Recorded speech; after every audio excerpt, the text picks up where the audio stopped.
जिवंत देव, जो पवित्र प्रभू येशू ख्रिस्ताच्या नावाला धन्यवाद देऊ. पावलाची करीन करा 2 पत्र 13 अध्यायाच्या 5 वचनापासून मी आपल्यासाठी वाचतो. तुम्ही विश्वासात आहात की नाही याविषयी आपली परीक्षा करा. आपली प्रतीती पहा, येशू ख्रिस्त तुमच्या ठाई आहे असे तुम्ही स्वतः संबंधाने समजताना. नाहीतर तुम्ही पसंतीस उतरलेले नाही, पसंतीस न उतरलेले असे आम्ही नाही हे तुम्ही ओळखाल अशी माझी आशा आहे. आम्ही देवाजवळ अशी प्रार्थना करीतो की तुम्ही वाईट करू नये.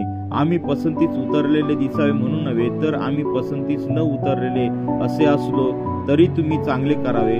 कारण सत्याविरुद्ध आम्हास काही करिता येत नाही, तर सत्यासाठी करीता येतात. जेव्हा आम्ही दुर्बळ असून तुम्ही सबळ असता तेव्हा आम्ही आनंद करतो व तुम्ही परिपूर्ण व्हावे यासाठी प्रार्थना करतो.